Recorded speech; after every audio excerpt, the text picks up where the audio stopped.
I will also let us know when we are live on HHTV, and Lori, then you can begin.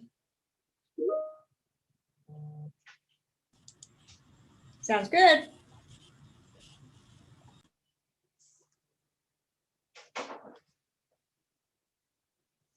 I will also let us know when we are live on HHTV, and Lori, that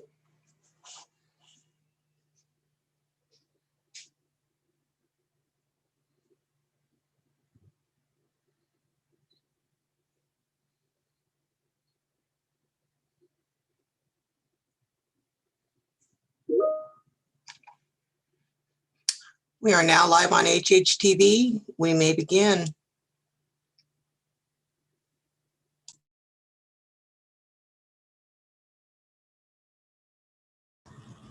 Good morning. Welcome to the April Fireside Chat. As I'm sure most of you know by now, Mike is away on a well-deserved vacation in Montana visiting family. He'll be back in the office on Monday. Looks like as you look outdoors, our May showers decided to appear a little earlier on this final day of April. We've got a lot of information to share with you, as you can see from the agenda lineup. I'm going to soon kick off with some COVID updates for all of you. We are going to welcome back Risa Conklin and another one of her associates, Anna Kelly, to talk to us about the Freeway Park Association, a lot of upcoming activities and what they've been up to in the last number of months. Wayanetta's going to share with you a technology update and Alexa evolution. Eli will update you on some campus improvements. Jeff Townley's back with food services updates. Herb and Doris will provide an update on the Partners in Caring campaign. Carol Ottenberg will share about the recently awarded GEM grants. Valerie is going to be introducing both new residents and staff, as Brenda Thompson, our HR director, is away from the office today. And then also go back with some final announcements and to wrap up the Fireside Chat. So I wanted to start off with some pictures that really just mark a significant milestone in this COVID pandemic. We were able to welcome back in the last few weeks indoor visitors, and finally we're able to see some of those reunions take place. Here we have Chris Swanson in assisted living with some of her family members. Such a joy to see these reunions. While we're grateful we've had the outdoor visitation spaces, it's not the same as the indoor visits that can take place in your respective apartments. So we're grateful to be at this point in the pandemic. I did want to share just an apology. There is some drilling that's been going on outside of my office and right in front of the university garage. So I apologize that the noise will probably be coming in and out. So I'll be sure to speak clearly so that you can all hear me. I also want to remind everyone before we move forward that for those of you who are on Zoom or webinar, you may type in your questions in the chat box at any time, and we'll be sure to answer those towards the end. And you may also, if you are watching on HHTV or YouTube, you may submit questions throughout the chat to Risa Ransom, Risa R at horizonhouse.org, or Lacey at LACYK at horizonhouse.org. And both of them will be available to read any questions that come in throughout the chat as we wrap up the session for the Q&A. On COVID, a few updates there. I know that you have all been hearing about the recently updated guidance from CDC that came out earlier this week. I want to just reiterate that what happens commonly is CDC, as the overarching umbrella of guidance on this COVID pandemic, they will release updated guidance. Then what follows is usually a delay for the states to review that updated guidance at the CDC federal level to see what can apply within the states as well as counties within the state. So we are not yet moving forward with any of the CDC guidance updates until we hear more from Governor Inslee's office. We have both on Monday, May 3rd is the next big review of the county transmission rates. At this point in time, we are not meeting a couple of those key metrics to remain in phase 3. So we need to be prepared that we may be required to roll back to phase 2 for King County. And we don't know yet, especially with the updated CDC guidance, if this will influence the current roadmap to recovery phases and if they will be modified even if we do roll back to phase 2. So we will wait to hear what that results in terms of what changes to protocol here at Horizon House we'll be able to make. And also the Safe Start Plan, as a reminder, governs long-term care facilities. So here at Horizon House, that would apply to assisted living. The Safe Start Plan is also under review right now as a result of CDC's updated guidance release. And we don't know yet when Governor Inslee will sign off on those updates. And we hope in the next week to have the Safe Start Plan out to us, another version that will help inform us as to what protocols, if any, we can change. And so both the Virus Task Force and the Health Advisory Group, the HAG members, all together will be reviewing this latest information as it becomes available throughout the next week. So in the meantime, we're going to stay the course with the current protocols in place, and I'll review a few of those in just a moment. So back on employee vaccines, I know that we have been making some good traction in getting more employees to participate in the vaccine. Just a reminder that we are absolutely moving towards the mandatory employee vaccine policy. We've just started union negotiations earlier this week, and so we have to get through union negotiations, of which that is on the table. And so we hope to have that solidified by the union in agreement within the next few weeks. And so we will keep you updated. In the meantime, I did want to let you know where we are with employee vaccines to date. We have employees who come, who leave, and so currently, based on the number of total employees we have as of yesterday, we have 75.4% fully vaccinated employees. 5 additional employees have received their first dose and are scheduled for their second dose. I'm thrilled that 12 additional employees have changed their mind and are in the process of getting scheduled for their vaccine. And so we're getting some traction. And when those employees, the 5 are fully vaccinated and these 12 additional employees, we will be close to 80% fully vaccinated employees. And so we still have that gap to close. And so once we get through union negotiations, we will be on our way to help the rest of our employees, with the exception of those who may qualify for a legal exemption from the vaccine. So we'll be sure to keep you updated.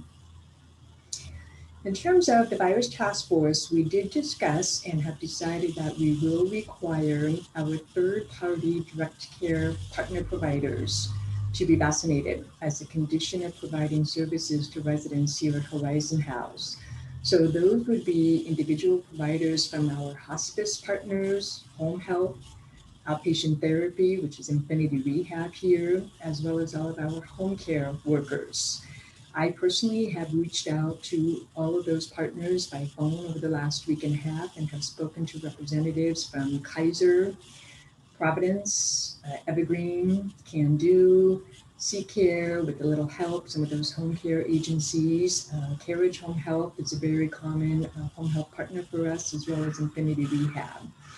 And I want to share just some of the intelligence I learned in speaking to representatives. No one else has mandatory employee vaccine policies. We are absolutely a lone ranger on that at this time. A few weeks ago, I had reached out to colleagues at the Marabella at Transforming Age, which of course manages Skyline and Park Shore, as well as Emerald Heights, and none of them have mandatory COVID vaccine policies. Everyone is in this strongly encouraged phase. I even heard from some of the larger organizations, Kaiser being one of them, their policies also do not allow them to ask employees if they have in fact been vaccinated. I asked why that is and was told from their policy perspective, it is an invasion of privacy. So the encouraging news is in the media, there are more institutions that are beginning to adopt mandatory vaccine policies. There was a major hospital institution in Houston, Texas that has moved in that direction. Washington State University has, along with other colleges across the country. So I do think it's going to be just a matter of time before more and more organizations across different sectors adopt mandatory vaccines, especially once it becomes FDA approved and as the vaccine is more and more available and accessible.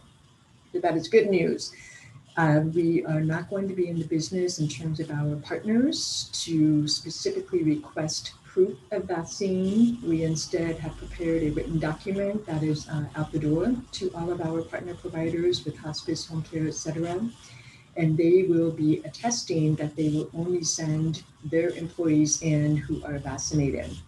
To get around their policies of not being able to ask employees if they've been vaccinated, the creative solution they've identified is they will flag all Horizon House resident patient charts and have a notation at the top of those charts indicating that the provider must be vaccinated, and if not vaccinated, to request a reassignment with the supervisor. So that is where we are at. I wanted to give you the assurance that for all of those direct care partner providers, we are requiring them to be vaccinated. And that will be effective June 1st for them, so they have time to get their processes in place. The next COVID update I wanted to share with you is some breakthrough cases that we learned about. I've shared with you over the course of the Fireside Chats that I participate in a weekly call with state agencies that's available to providers across the state. That's a call where they have representatives from Department of Health, Department of Social and Health Services, and King County Public Health. Dr. James Lewis is on those calls. Dr. Lewis shared with us a week ago, that they had just learned of a facility in King County. It was not identified as to which facility, skilled nursing facility, however, that was just underway with an outbreak, unfortunately, of COVID cases. Some information he was able to share with us, and was a plea from him for all of us, even if we are vaccinated, to stay the course with those key behaviors. In this particular facility, there is an outbreak with 26 positive cases. Now, this is again about a week and a half old, so there may have been more cases that have been identified. I don't know, we haven't heard any more. 20 residents of those 26 positive cases are positive, 6 staff members positive. 11 of those positive individuals were fully vaccinated.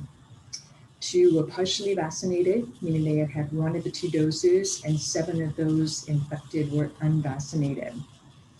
It does not appear that any of the fully vaccinated individuals were the source of transmission within the facility. The investigation was still underway at that time, but that was what the early preliminary information was.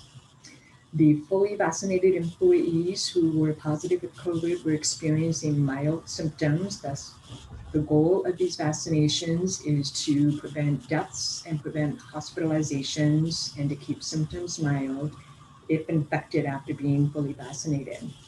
At that time, 1 resident was hospitalized, and 1 of their positive residents was transferred to an adult family home, and unfortunately that adult family home went into an outbreak, which what that tells me is there was a breach in infection control protocol.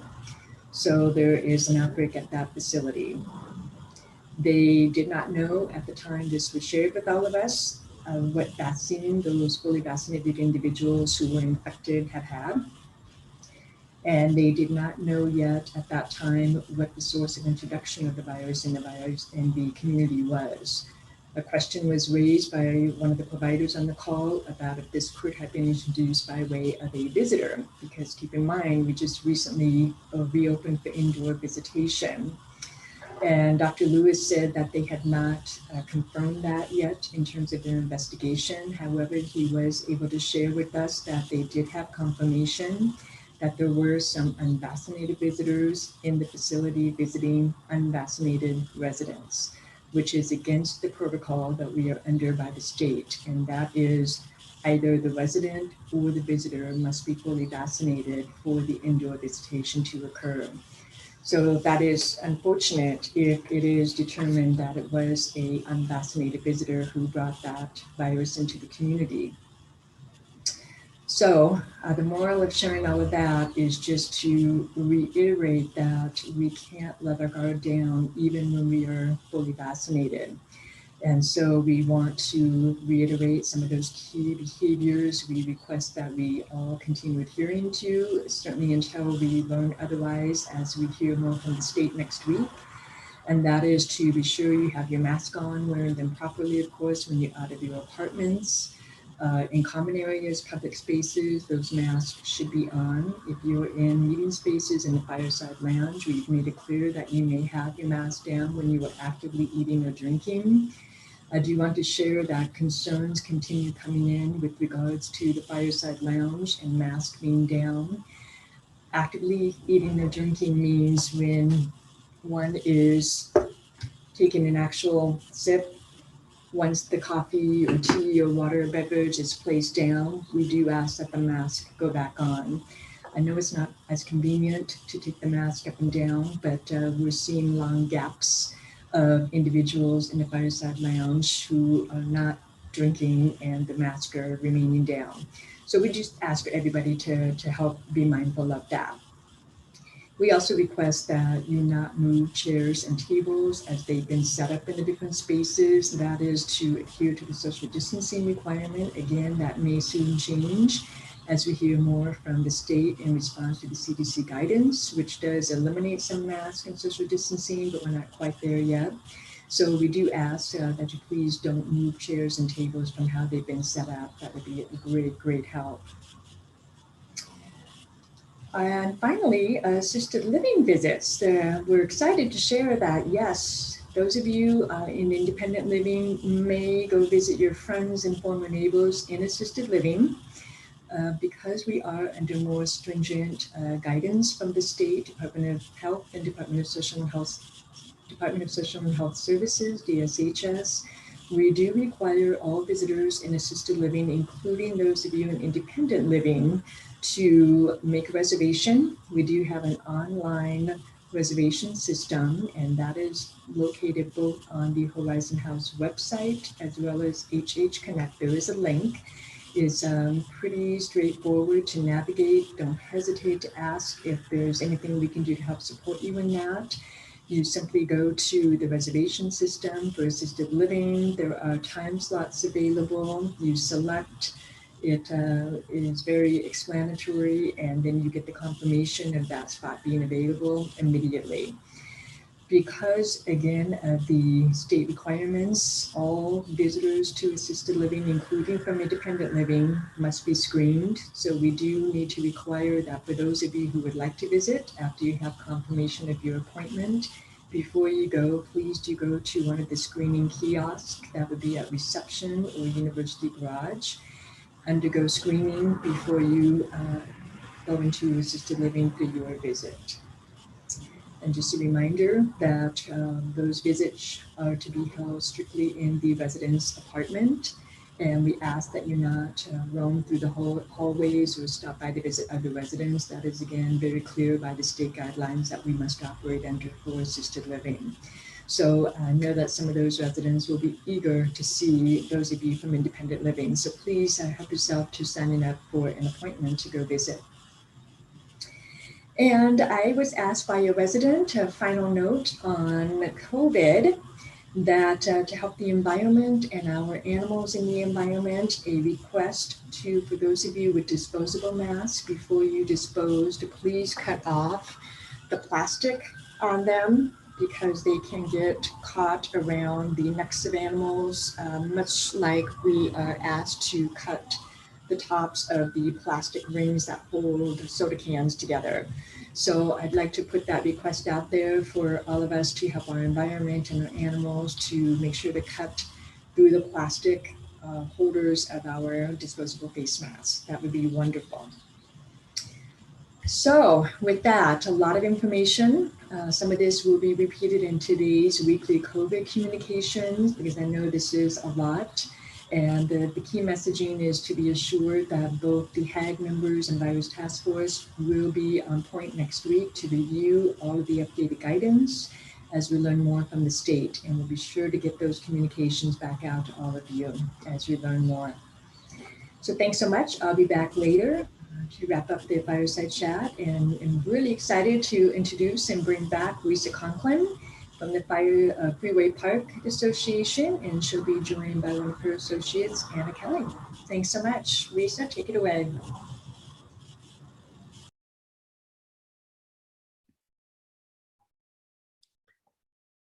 Hi.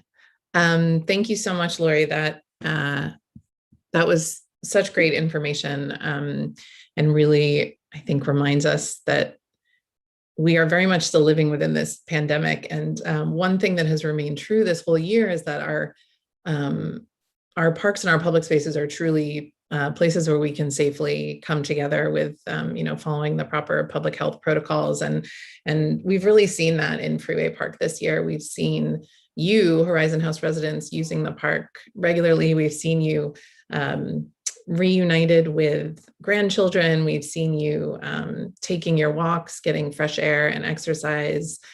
We've seen you using your voices, holding Black Lives Matter signs, registering people to vote before the election. So many ways that our parks and public spaces are still the best places to come together. So I'm so excited to be here today to share with you what we've been working on and what we're looking forward to this summer and fall. You can go ahead and next slide, please. So my name is Risa Conklin. I'm the executive director of the Freeway Park Association, and I'll just give you a quick little background in case this is the first time that you're hearing about us. We were established in 1993. We are a community nonprofit, and one of your Horizon House staff, Mike Evans, the security director at the time, started the Freeway Park Association in an effort to make the park safer and more accessible for all. So that is the core mission of the Freeway Park Association. And we are now an official community partner to Seattle Parks and Recreation. We receive some funding and support from Seattle Parks, and we really work directly with them and closely with them. We are a very small nonprofit. We are typically, in a typical year, we're 2 full-time staff and 3 seasonal park concierges. And we have a really fantastic all-volunteer board of directors, including one of your very own, Brian Holtz, who is a core member of our team. And then we have countless community partners, including all the institutions around the park, as well as programming partners. You can go ahead, next slide.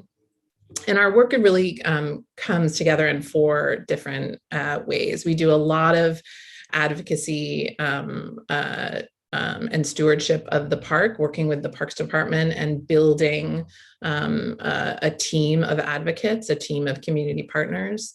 We do a lot of outreach and engagement to the surrounding community, offering volunteer opportunities, just trying to create a story and a narrative around Freeway Park.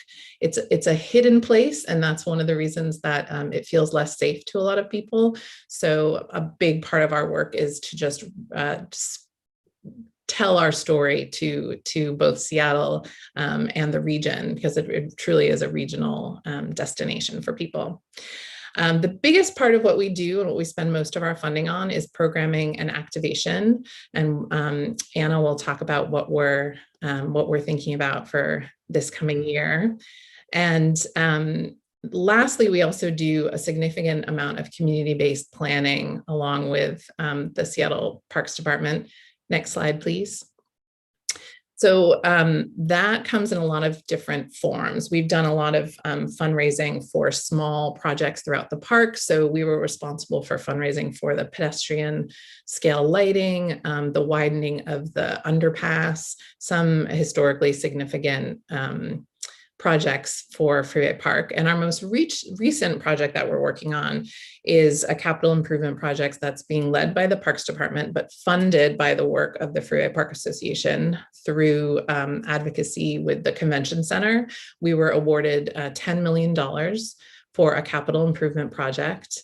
And we hired Walker Macy Landscape Architects, and they did a master plan approach to see what the park needed to be more safe, more accessible, more visible to the surrounding neighborhood, as well as considering that it needs, it's a park that was built in 1976, so it needs a lot of infrastructure upgrades. So their master plan approach came up with $23 million of improvements. And the project budget, after all design and management costs, is $6 million. So next slide, please. So we've really distilled down to some important areas of improvements. You'll see the areas in green are kind of the main areas that we're focusing on, the two different parts of the park. So the upper lawns, which is the north end closest to Horizon House, and then the Seneca Plaza, which is really kind of like the heart of the park with the Canyon Fountain and where we do most of our large programs. And then we focused on 3 major entrances to make them, again, more accessible, more visible, and more safe for people. And there's a lot more on this project. I'm giving you just the bare bones of kind of what we're working on, looking at lighting throughout the park, signage and wayfinding to help people make their way through the park, some more seating that's friendly for everyone, upgrading all the planting and irrigation to make sure the landscape continues to be healthy, and as well as drainage. So all of those systems really need to be updated. And then on top of that, we're going to layer some new things. So we're going to renovate the bathrooms to have them be accessible, all gender restrooms. And then we're going to build a new restroom and concierge station in Seneca Plaza for the Freeway Park Association to be able to continue to program the park. So we're really excited. If you'd like to learn more about that, please get in touch, and remember to put your comments and questions into the chat, and then Anna and I can answer them at the end of the Fireside Chat. Next slide, please. So the most significant thing that we did last year, we really distilled the association down to just one staff member, myself, and I was part-time for half of 2020. And then as we kind of learned about what we were able to do in the park again, the most significant thing that we did was hire Anna to be the park concierge. She's our program manager, but she spends so much time in the park, sort of acting as the ambassador and the concierge. And she's a familiar face. Hopefully many of you have met her and engaged with her, really working on just continuing to reach out to people and build relationships and share information about COVID protocols, about what is safe to do in public spaces, about what's available to people in the park right now, as well as just continuing to gather data about how people are using the park right now, so we can provide programming and activation that supports how people are using the park right now. So with that, I'd like to introduce, I think that's the next slide, please. Yes, I'd like to introduce Anna Snyder-Kelly to tell you about what we've been up to. Hello, everyone. Let me make sure my video is working.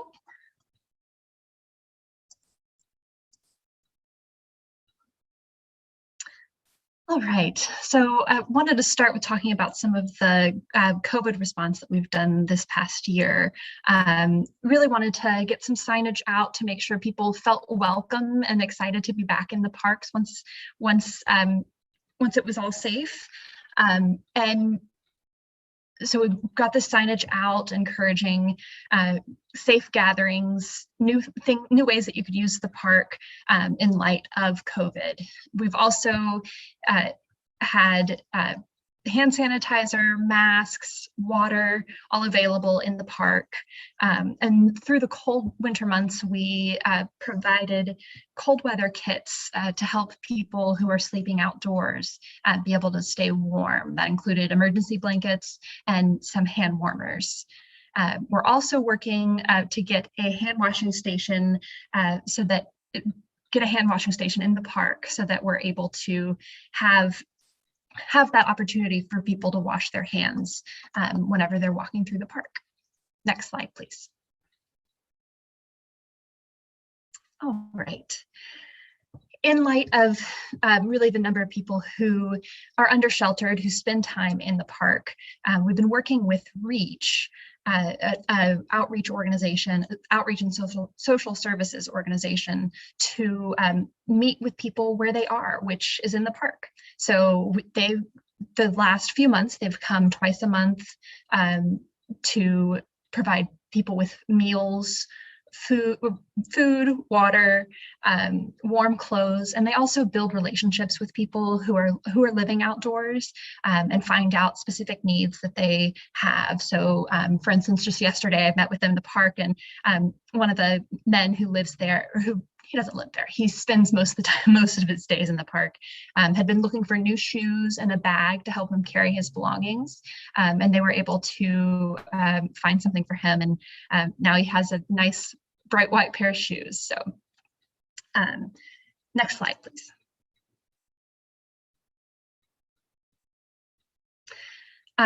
This year so far, we've gotten our annual report out. If you're curious about what our work really looked like in the past year, there should be copies of the annual report in the mail room. And we also have copies in the park during my office hours, noon to 2 on Thursday afternoons. Next slide. This is a big part of what my job has been this year, is being in the park and just making it comfortable. We all know how strange the last year has been, and figuring out spacing and what is safe and what isn't. And so I really wanted to encourage people to use the park as a space to sit and be comfortable. So throughout the winter, during my office hours, I set up a little fire pit and Adirondack chairs for a place to sit. Still setting up the Adirondack chairs as it's getting warmer on Thursday afternoons. Now they're set up in the sun rather than close to a fire pit. And it's a great spot to sit and read and gather with friends safely outdoors. Also working on keeping the community bulletin board going and the chalkboard. We update the crossword, a little mini crossword from the New York Times that goes up on the board, and giving people opportunities to give us feedback on the board as well. Next slide. All right, next. So speaking of the community board, we've started giving people a chance to interpret different sort of fuzzy soft words, words that may not have the same meaning for everyone. So asking people what this word means to you. We've asked about peace and got lots of beautiful responses.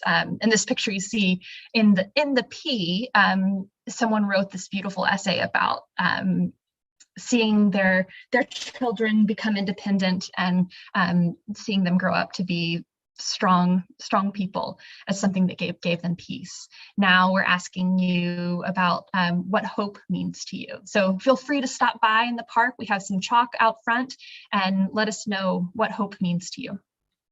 Next slide.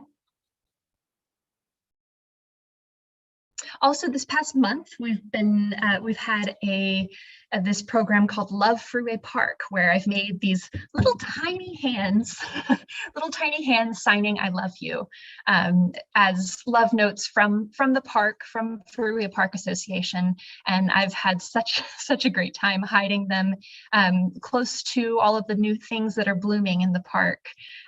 So there's still some out there. So if on your next walk around the park, if you want to do a little search around, look for things that are recently blooming, and then you'll see a little pop of color, and you might find one of these hands. Next slide. Recently, we've restarted our weekly gardening parties. This is Thursday, excuse me, that was my clock going. This is Thursday mornings, every Thursday from 10 to noon. And we're working with the Parks Department to identify little weeding projects, helping trimming some things, things that the Parks Department needs an extra pair of hands with. And it's really a great way to get outside. And I've so enjoyed getting to know some of you through this project. We'll meet in the underpass at 10 a.m. Every Thursday morning. So please do join.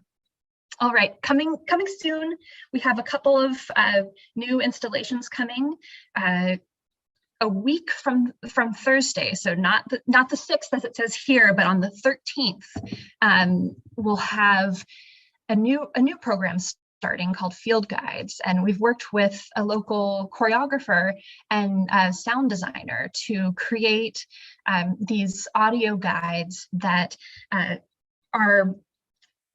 it's imaginative music and spoken word that leads you through the park, encouraging kind of playful and curious movements.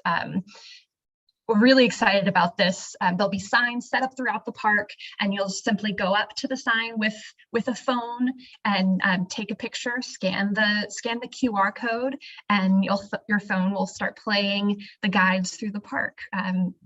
I'm really excited about it. It's really beautifully done, and the music kind of takes you to another world. Next slide.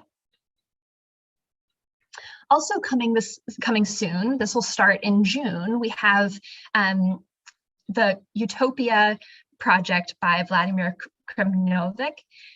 He is a local choreographer who grew up in Eastern Europe, and he is creating this this movement piece through the park that's inspired by the brutalist architecture in the park. So he really felt this affinity with the park because of the architecture that is so similar to what he saw growing up.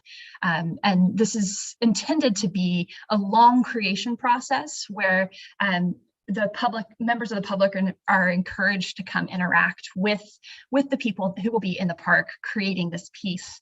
They'll all be wearing red so that you can see, even those of you who don't come down and walk through the park, you may be able to look down on the park and see all of the people wearing all red. That's the people doing this Utopia project. And then in late August, all of the feedback and inspiration that they've gained through the summer from the park will turn into a series of performances August 21st and 22nd. And they'll have places around the park, and then each group will kind of come together and then come apart, playing with the time that we're going through right now of coming together, the dance of coming together and moving apart, and exploring new ways of movements through the park. Next slide. Starting in June, we'll have our daily activations again. So getting buskers coming a few days a week into the park. The book carts will come back. And then also we're hiring a few extra staff members so that we'll be able to have a daily concierge presence in the park. Next slide. Larger gatherings, assuming things continue in the right direction, we'll be able to have larger gatherings later in the summer. Planning on starting our Zumba and yoga classes in July. We've got approval from parks to have dancing till dusk in August. So we'll have one evening in August where we'll be able to get together in Seneca Plaza and have a community dance. Then in September, we'll have our annual Fall Fest. And we're planning to bring back our Twinkle Twinkle Festival in December as well. Next slide. And I'll send it back to Risa to discuss the Piggott Corridor update.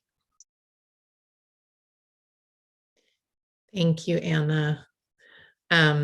Is my video working, by the way? I can't see myself, but that's okay. Hopefully you can see me. So all of you are very familiar with the Piggott Corridor. It's your gateway to Freeway Park. It was an addition to the park designed by Angela Donageva that was added on as a way to connect Horizon House, your community, to the park, and First Hill to the park in the 1980s. We have seen a significant decline of Piggott Corridor, and I know so many of you have been worried about the health of the plants and the trees on Piggott Corridor. And I just wanted to give you a little bit of update about that and kind of a little bit of background. There is quite a complicated management agreement for Piggott Corridor. When it was built, there was an agreement between the Parks Department and Horizon House that the Parks Department manages all of the hardscape and all of the infrastructure, like the irrigation and the lights. And Horizon House manages and maintains the plants and the earth.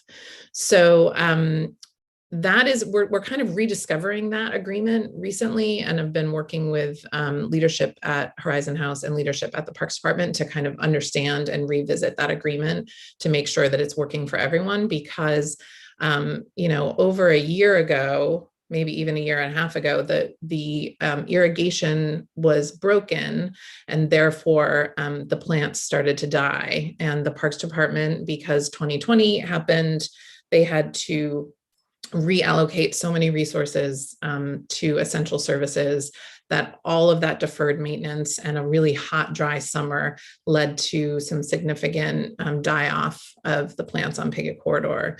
So now we're having to kind of think about, again, how do we get that irrigation fixed? And then what can Horizon House do after the irrigation is fixed to bring some health back to the plants, maybe perhaps some new trees and some new plants.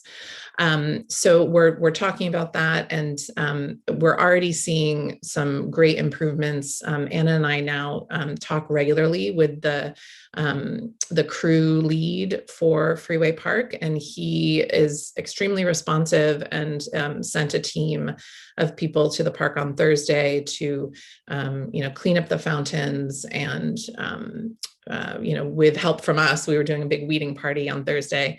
Really spruce up Piggott Corridor as much as we can right now as we kind of await further guidance for the irrigation.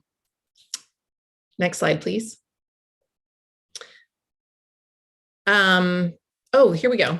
I forgot I added this slide. So something for you to participate in. I mean, as we move forward, Parks Department is starting to kind of come back to things as normal. So we're starting to see more and more maintenance in the park, but they're still really playing catch up in all their parks across the city. So a really good method of reporting anything that you see in the park or around the park in your neighborhood that needs to be fixed is the Find It, Fix It app. And you do have to use it on a smartphone. And Anna and I would be happy to help you figure that out. I'm sure Horizon House staff would as well, but it's a really great way to report issues. I know Brian Holtz uses it regularly. We use it regularly. You can also just simply take a photo of what you see and send it to Anna and I, and we will do the Find It, Fix It, as well as a direct maintenance report to the Parks Department. And you can also just grab a parks crew member now that they're back in the park regularly. Christian is the lead that we work with regularly, and he's extremely helpful and kind and loves Freeway Park, has been working at the park since he was a teenager. So he knows it really, really well. And just, stay vigilant and communicate with us. And because it's really together that we make Freeway Park healthy and happy and a place for all. Next, please. So there are lots of ways to get involved in the park, just the ways that I just mentioned. And another way is to just join the association as a member. You can make a donation and automatically become a member. You can also become a volunteer. We usually have a lot of ways for volunteers to participate in events, but since we're not doing events right now, most of our volunteerism is in the form of the maintenance parties. But we can use your ideas and your enthusiasm in so many ways. So please just get in touch anytime at info@freewayparkassociation.org, and come visit Anna at office hours on Thursdays. We really look forward to continuing a conversation with you all. You've been a critical component to who we are as an organization, and I'm just very grateful to have you as our community. So with that, again, please ask questions in the chat, and we'll get to those at the end of the fireside chat. I would love to introduce Brian Levitt, the IT director for Horizon House. Well, thank you, Risa and Anna. That was really a great presentation, and really Freeway Park is such a special place. It was so nice to hear from you on that. I have a couple updates I would like to share this morning, just about the K4 program that the communications team and the technology team have been working on together since late December. So in December, we had put forward the Alexa Dots. I hope I didn't set off everyone's device in their home. And one of the things early on we had to do was, whenever you wanted to use one of the K4 features, you had to say, open K4, and then go through her questions. Well, K4 has simplified that. So now you can just say, Alexa, ask K4 what's for dinner, or has the mail arrived, or any of the questions that you would usually get to. So it's a little bit easier for people to use, and you don't have to go through the open K4 skill anymore. Next slide, please.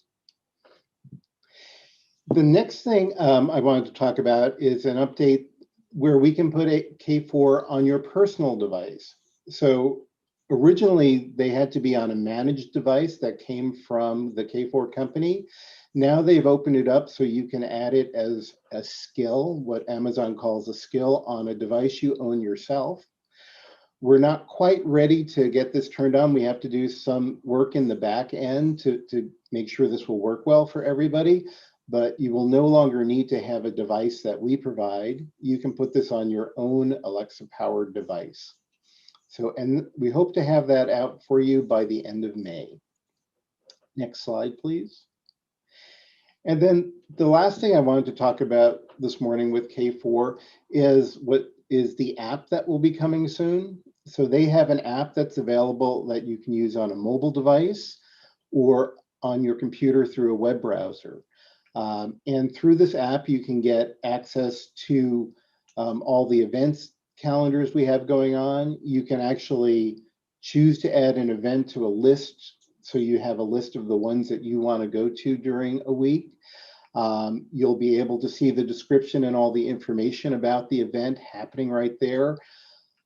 There's also a resident directory, so you'll be able to communicate with the residents through the app, where you can do voice chats or video chats right through the app. So we're really excited to bring this to you. We have just scratched the surface on this, so I hope to have this out to people by the end of June. We'll be looking for some people to test with, so if you're interested in being a tester, let us know. And with that, I'll turn it over to Eli, who will give a campus update. Thanks, Brian. Good morning, everyone. So we have a couple of projects that we are beginning in 2021, beginning with the Sky Lounge Reclad project. This project is to address the weatherproofing deficiencies at the exterior walls of the Sky Lounge and East Tower elevator structures. The Sky Lounge will be offline for a couple of months. Tentatively, I'm expecting for the Sky Lounge to be taken offline beginning as early as June, but this is all pending the city's approval of the sidewalk permits, which our contractor actually submitted back in October.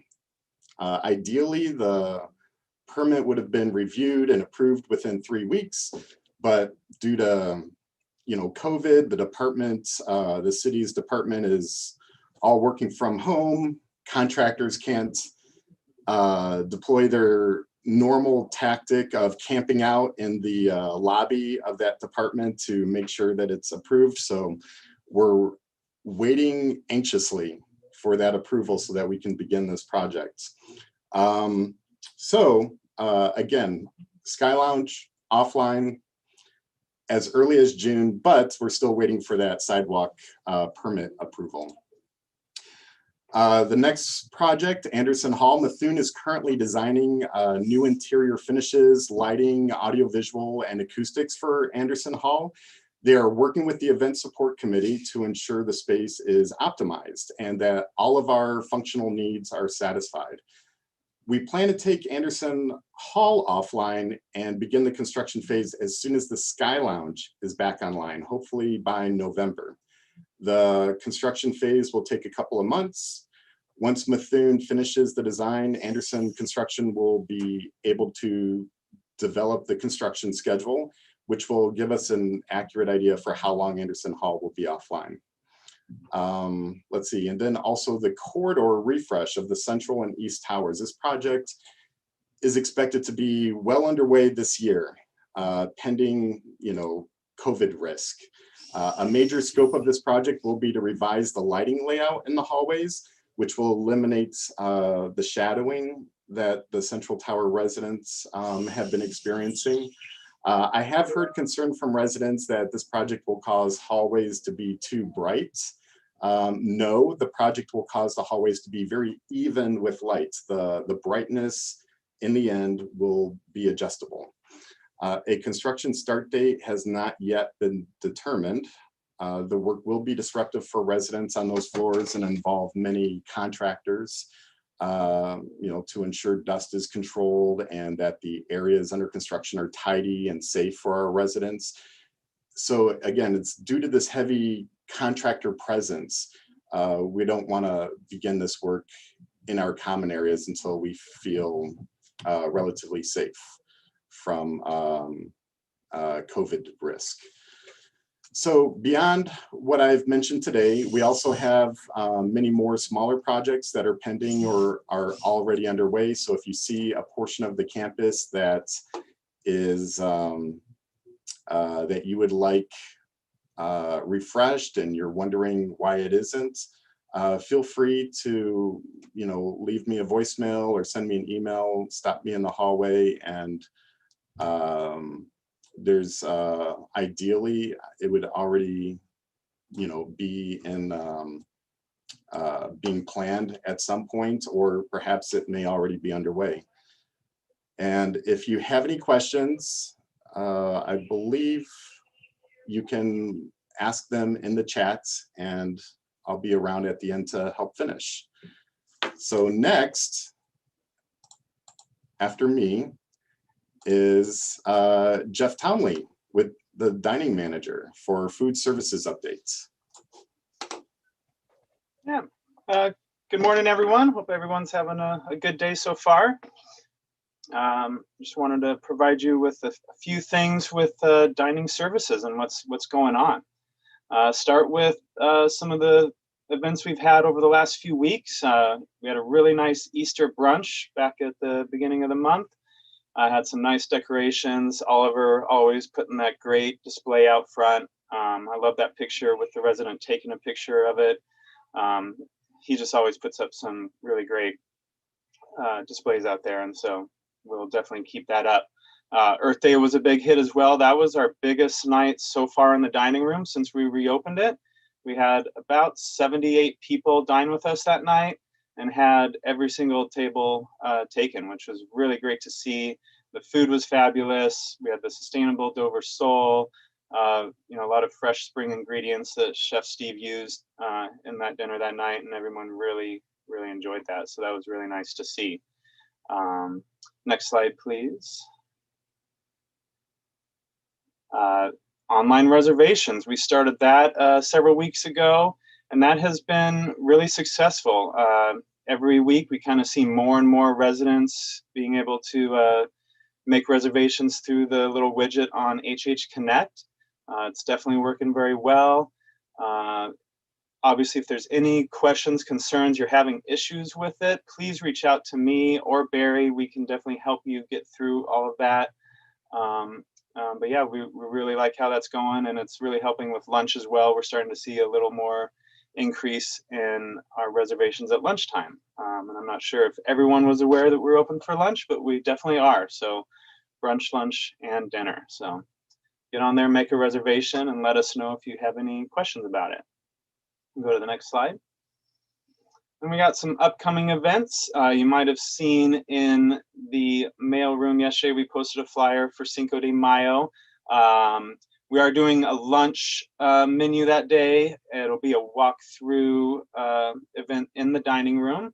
So you'll come down and get your food, and we'll have open seating in the dining room, or you could take it back up to your apartment. We'll also, of course, provide delivery for that day as well. And then after lunch, we're gonna host a little happy hour out on the B1 patio with some margaritas, beer, wine, chips, and guacamole. So hope to see a lot of you down there for that. That should be a fun time, and hopefully we have some nice weather for that. We also have Mother's Day coming up, so we will be doing a big brunch that day, starting at 10:30 in the morning until 3 in the afternoon. We won't do dinner service that night since we're doing such the big brunch, but we're gonna have a really nice menu for that. So in the next week or so, look for some flyers and information about that as well. And next slide. And then the barbecues. Thursday barbecues are back. We did one a few weeks ago, and it was very successful. Had about 100 people come through for that.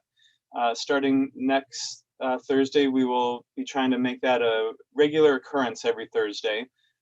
We do know we have a big food service committee meeting on the 20th, I believe. So that day, that week, we'll probably have it on Wednesday, but look for every Thursday, the barbecues. And we also have a backup plan. If the weather isn't very nice, we will do the walkthrough buffet style barbecue in the dining room. That way we can still kind of have that experience going on. So looking forward to having those barbecues and enjoy the nice weather we're going to be having. And then next slide, finally, I wanted to welcome Shayla Kilgannon. She's our new nutritional care manager. She's a registered dietitian nutritionist who is passionate about making nutrition understandable to everyone so that we can all get to the good part, eating. She received her degree in nutritional sciences from Cornell University and completed a dietetic internship through Wellness Workdays. She enjoys geeking out about food, cooking said food, and exploring nature. So definitely, if you see her, welcome her. She's been here a couple weeks now, and we're just delighted to have her on board. Very smart girl. You'll be seeing her probably doing these fireside chats moving forward, and definitely reach out to her if you have any questions about your diets and food and all that kind of stuff. She's very knowledgeable about all that, and she will be there for you. So welcome, Shayla, and say hi to her next time you see her in the hall. And I think that's it for us. So once again, if you do have any questions, you can put it in the chat, and then we'll try to get to those at the end of the chat here. So I'd like to introduce Doris and Herb for the philanthropy updates. Take it away.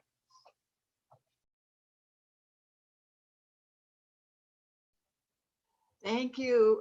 Thanks so much, Jeff, and welcome Shayla to Horizon House. And good morning to everyone. The Partners in Caring campaign has begun very well, thanks to the generous contributions of many residents and some of the businesses that work with Horizon House. And to those of you who haven't yet had an opportunity to make your contribution, we hope you will support Partners in Caring with your gift. We will look forward to that in the coming months. Also, looking ahead with some good news, plans are in the works for the ice cream social, one of the summer highlights here at Horizon House. This year, the ice cream social has been scheduled for the afternoon of July 13th from 2 to 4. We're not quite sure yet as to what the format will be, As you know, the COVID-19 situation determines how our celebrations can take place. So we'll have more information on the ice cream social later in the spring. But I hope you, like I, will be looking forward to it. Meantime, let's hear from my Partners in Caring co-chair, Herb Rhino. Herb, take it on. Thank you, Doris. Well, as Doris says, we've had a remarkable beginning to our Partners in Caring Fund Drive. Early responses have been tremendous, both in the amount given and in the number of givers. You are amazing. If we keep it up, we will make our goal, but we still need about $140,000 to make the goal. What I would like to see us do is break the record for the percent of residents giving. Now it's at 86%. That is in one of the past years, 86% of the residents gave to Partners in Caring. Now, I would like to see if we can get it up to 87 or 88 or even more. We're recovering the full spirit of Horizon House these days. There's much more opportunities to reach out to each other in the dining room, in the hallways, in the mail room, getting out of our apartments more. If nothing else, what we have discovered through this process we've gone through in the last year is how much we need each other. So let's all give to each other. And Partners in Caring is one way of doing that. Giving to provide what we and others need. So remember, you can address your funds to residents' assistance, which helps residents who, no fault of their own, have run out of money to pay for their stay at Horizon House, or to the areas of greatest need, which is a good thing. You can give it to areas of greatest need, and if we need it in residents' assistance, it would go there. If we need it in GEM grants or other things, it would go there. If we need more for staff scholarships, it would go there. So let's do our part. Break the record for the percent of giving. Remember, no amount that you give is too small. Yeah, and no amount is too big. I mean, you know, if you feel incredibly generous because you made it here at Horizon House and you're loving it here at Horizon House, feel free to give however much you want to give. So remember, Partners in Caring, giving to help everybody else in Horizon House to have a better experience here every day. Thanks.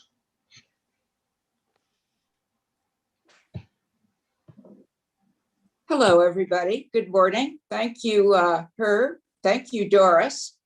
I'm following up because funds for the GEM grants come from your donations to Partners in Caring. And I'm happy to review with you briefly the 4 GEM grants which were awarded this spring.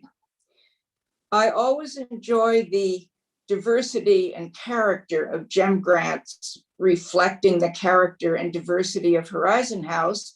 And I especially like the grants this spring because 2 were proposed by staff members and 2 were proposed by resident committees.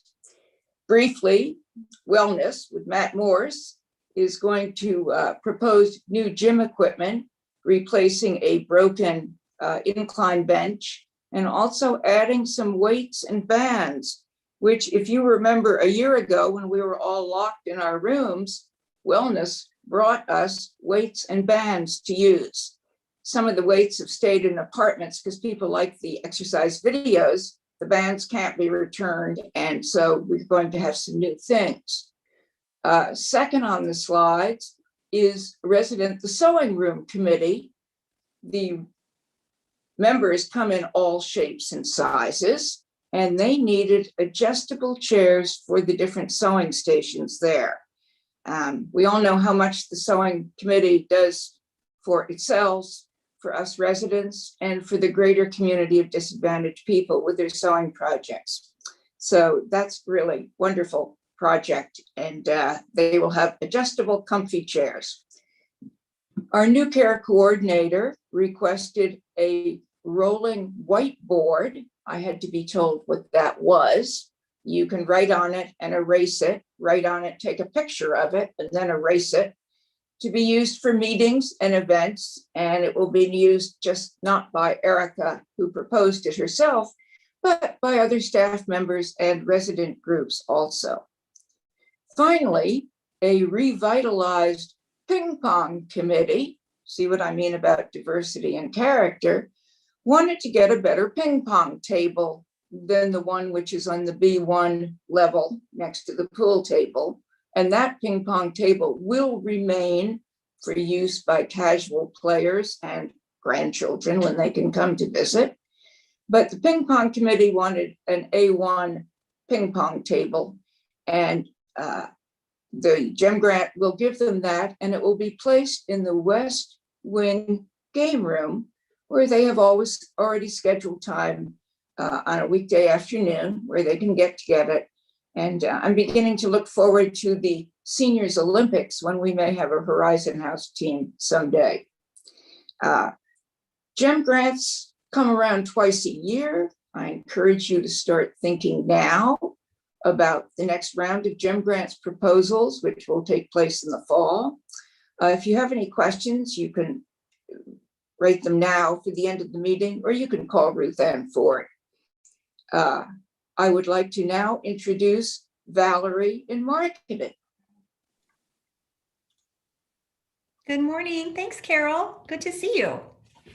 I am going to be introducing a new resident, and so that Brenda can enjoy a well-earned day off, introduce new staff as well. For our new residents, it is my pleasure to welcome Nancy Nichols to Horizon House. Nancy was born in Denver, Colorado, and has also lived in Los Angeles, California. She earned her AA in nursing and BAs in both history and psychology, and worked as a registered nurse in the Neonatal Intensive Care Unit, or NICU. Nancy enjoys playing intermediate bridge, needlework, and reading history, biographies, and literature. Welcome to Horizon House, Nancy. For new staff, I have not had an opportunity to meet them, so I do not take responsibility for my pronunciation of these names. Welcome, Mesere Bultadik. She's an elder care LPN on call. Also an elder care RN, Jerome Jabernal. Another elder care assistant, Seble Tespi. Elder care assistant, Peter Nujana. Nutrition care manager, Shayla, who you met earlier. New janitor, Lamy Ejeda. And Paige Dayton. Welcome, Paige. And then one internal transfer, Chris Senecott, has transitioned from a janitor in EVS to an elder care assistant. Congratulations. Again, questions can be put in the chat to be answered after. And again, as long as they're not about how to pronounce those names. Welcome, everyone. It's now my pleasure to turn everything back to Lori for announcements and wrap up. Great. Thanks so much, Valerie. I want to just say that on the transfer that Valerie just shared, Chris, what a delightful, delightful individual. He has worked hard in the EVS. He supported a lot of those EVS efforts up in assisted living during the evening shift. And it was a real joy and treat to hear that he was eager to develop himself and advance his career. He went to school and now is an elder care assistant for us. And he's a gem. And so if you have a chance to congratulate him, please do so. He is such a warm and energetic presence for the residents in assisted living. So congratulations to Chris and all of our new team members. I'm going to wrap up with just a few brief announcements. Thank you for your patience. I know we're a little past the 11 o'clock hour, but we had a lot of really great updates, inspiring to hear about all the Freeway Parks, happenings and things returning to the park. So I really hope many of you would take advantage of that fantastic treat, really a gem in the backyard for us here at Horizon House. In terms of some announcements on the salon, I know that there are ongoing concerns that some of you have continued to express. Mike will be addressing this further when he returns with Erica Gilbert and Laura Tufts. They are the ones who oversee the salon services. And so I know that they will be connecting when Mike is back to continue addressing some of those concerns and offering some clarification on some misinformation that has been circulating. So please know that we're not going to end the conversation. That will be ongoing with Mike's return. Some good news for the next slide, please. The grocery van. I know that there have been some requests come forward in some recent weeks now that things are getting safer to make sure we bring some semblance of grocery trips back, and we are underway with the planning for that. And we're getting staffing in place, logistics finalized. The virus task force will certainly take a look at what those protocols should be for the safety of all. And so you can anticipate more information to be coming out soon and grocery trips to begin likely sometime in early June. So stay tuned, it is coming back. In terms of massage therapy, so excited to share that our beloved massage therapists, Laura and Julie, are going to be returning. They have arrived to a place of being comfortable now with returning, and we're excited to be welcoming them back. They will begin services on following Monday, March 10th. I think that's actually the following Monday, May 10th, excuse me, not March, May 10th. And so they have developed through their therapy association in conjunction and collaboration with Horizon House, some excellent COVID protocols, including both the client and the therapist wearing a mask for the duration of the appointment. You may begin to schedule your appointments today with the concierge, and they will have all those appointments available.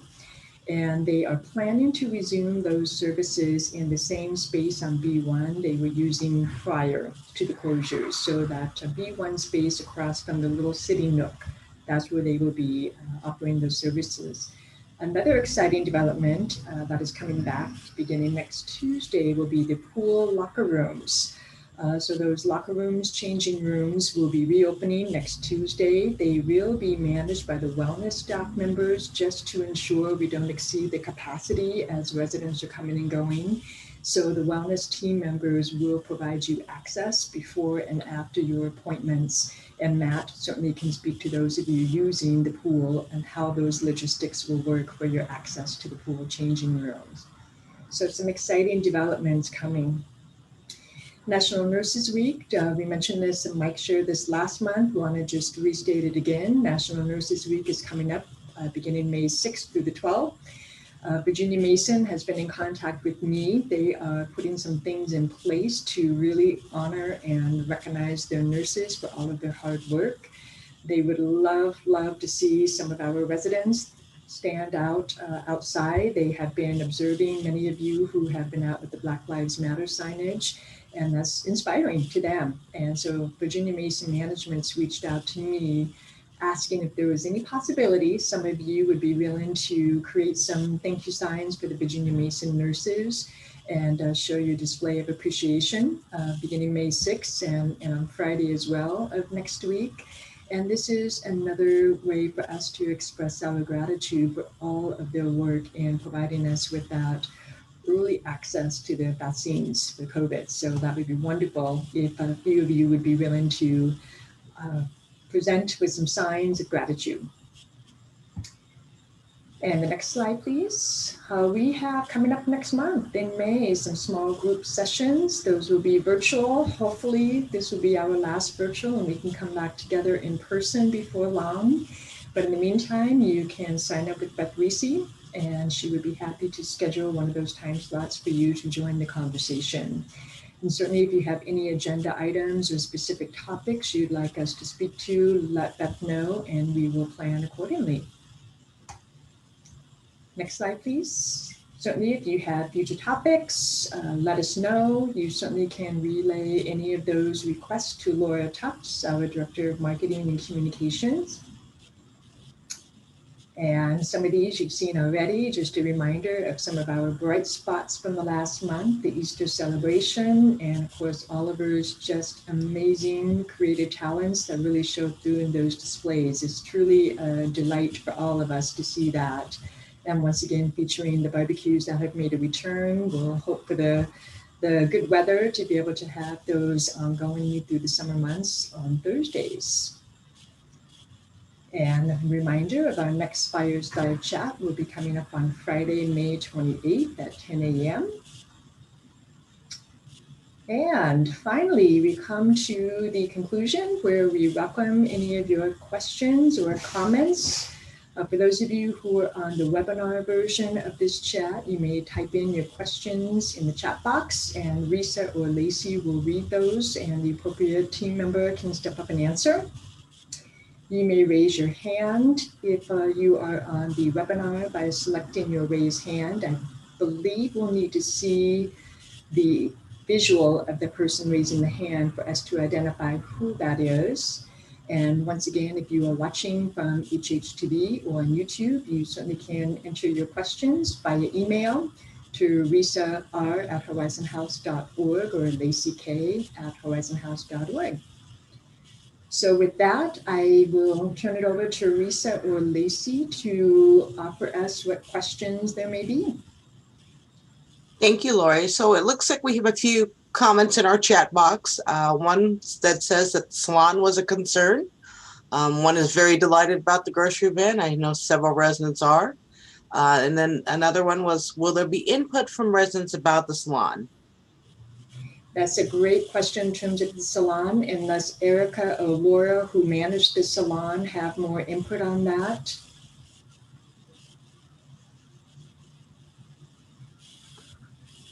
And from our 7 attendees, I don't see anyone's hand raised, and I have checked my email and have not received anything.